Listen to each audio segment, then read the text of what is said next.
अस्सलाम वालेकुम, उम्मीद है कि आप सब खैरियत से होंगे। आप देख रहे हैं मेरे यूट्यूब चैनल हमज़ा सिद्दीकी। पाकिस्तान में इलेक्शन होने वाले हैं, इसलिए हर जगह गरमा-गर्मी है और ये गरमा-गर्मी अमेरिका तक पहुँच गई है।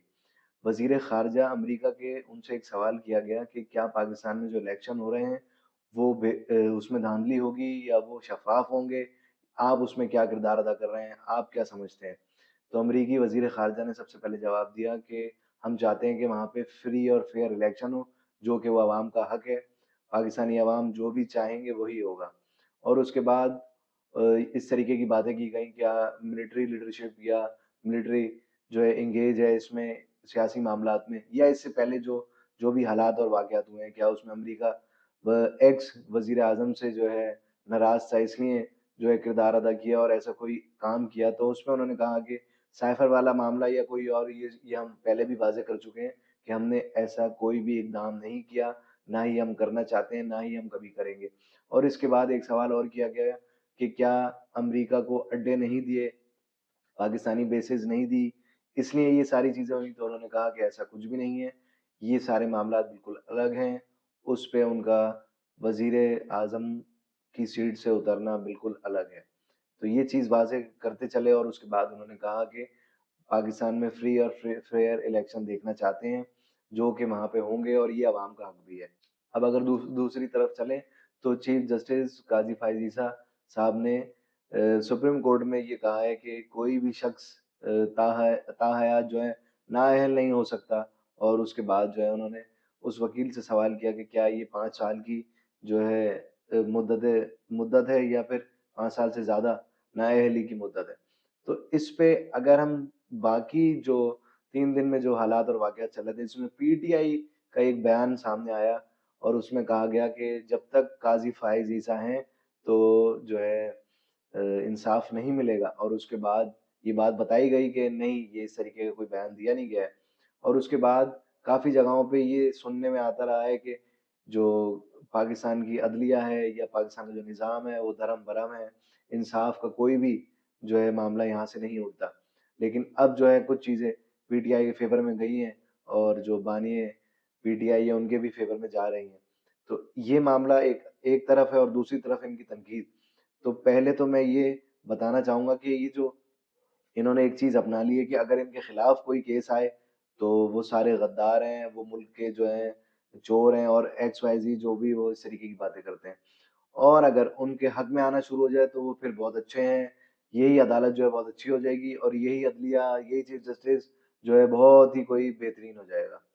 अब ये जो चीज़ें हैं यहाँ पे चल रही हैं। इसके बाद अगर हम बात करें कि 9 मई को जो सानिया हुआ, जो रियासती इदारों पर और अफ़वाज पाकिस्तान पे जो हमला किया गया, तो चीफ जस्टिस से सवाल है कि क्या इस पर इन लोगों को सज़ा दी जाएगी?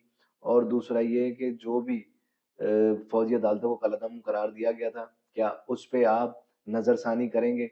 और जो मुल्क की सालमियत को नुकसान पहुँचाने की कोशिश की गई है और फ़ौज और अवाम को लड़वाने की कोशिश की गई है, तो इसमें अवाम के जो जज़्बात हैं, उस पे आप क्या कहना चाहेंगे?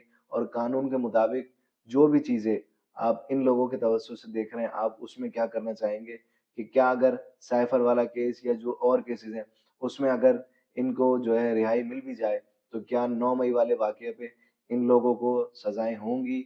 और अगर नहीं होंगी, तो क्या हर सियासतदान इसी तरीके से रियासत को ब्लैकमेल करेगा? और जब वो हुकूमत में होगा, तो वो चीफ़ जस्टिस या आर्मी चीफ़ या दीगर इदारों को जो है कहेगा, ये बहुत अच्छे हैं। और उसके बाद वो जैसे ही उससे उतरेगा, तो वो कहेगा, नहीं, ये लोग जो हैं चोर हैं, ये गद्दार हैं, इन्होंने जो है जज़ीरे बनाए हुए हैं और पाकिस्तान में जो इंसाफ़ है उसको धर्म-भरम किया हुआ है। तो इस तरीके की तनकीद और ब्लैकमेलिंग करने पे आप क्या कहेंगे? ये एक आपसे एक पाकिस्तानी का सवाल है। और दूसरी तरफ हम चलें कि पाकिस्तान में जो हालात और वाक़यात हैं उसमें इलेक्शन होंगे या नहीं? ये एक सबसे अहम और बड़ा सवाल सबसे पूछा जा रहा है। मुझसे भी ये पूछा गया था कि आपकी इस पे क्या राय है? तो देखें, वाज़ह तौर पे ये तो हो गया है कि इनको जो है इलेक्शन सारी सियासी जमातों के इलेक्शन की डेट दे दी गई है, शेड्यूल हो गया है। तो इस पे ही सवाल करना समझ से बाहर है कि क्या इलेक्शन होंगे या नहीं। तो इलेक्शन तो होंगे, 8 फरवरी को ही होंगे, क्योंकि वो इलेक्शन कमीशन ने इस पे जो है वाज़ेह शेड्यूल और डेट दे दी है। अब चलते हैं कि पेशावर हाई कोर्ट की तरफ, जो उन्होंने कल अदम दिया था, उससे पहले कल अदम नहीं था, बल्ले को जो है बल्ले का निशान अभी उनसे ले लिया गया है। पीटीआई वाले जो हैं सुप्रीम कोर्ट गए हैं। सुप्रीम कोर्ट में क्या सवाल और जवाब होंगे? इन सारे मामलात में जो भी इलेक्शन कमीशन ने किया है वो कानून के मुताबिक किया है। अगर हम आर्टिकल्स की बात करें 62 और 63, तो उसमें ये दिखता है कि कोई भी अफ़वाज पाकिस्तान अदलिया या मुल्क के खिलाफ हो, नज़रिए के खिलाफ हो या इनकी हर्ज़ा सराई करे तो इस पे उसको कागज़ात नामज़दगी नहीं मिलेगी। इसमें जो ये लोग कह रहे हैं कि ये हमारे लोगों को हटा रहे हैं, तो इसमें एक चीज़ और थी कि नून लीग के जब सेनेट के इलेक्शन हुए थे, उसमें हामिद मीर ने अभी 2 दिन पहले जो है एक वीडियो चलाई है। उसमें उन्होंने वाज़ेह किया कि उनको भी ऐसे ही उनसे शेर का निशान छीना गया और उनके कागज़ात नामज़दगी नहीं जमा करवाए गए। तो ये ही सिचुएशन वहाँ थी जो अब यहाँ हुई है। इस पे ही बहुत वाह-वाह कर रहे थे और कह रहे थे कि कानून के मुताबिक हुआ है सारी चीज़ें। तो क्या अब ये कानून के मुताबिक नहीं है, जबकि इन्होंने वाज़ेह तौर पे हर्ज़ा सराई की है, हमला किया है 9 मई को। तो ये सारी चीज़ें देखते हुए इलेक्शन कमीशन ने इनकी कागज़ात नामज़दगी, अक्सर ये सुनने में आ रहा है 1200 लोगों की कागज़ात नामज़दगी जो है वो नामंज़ूर की है।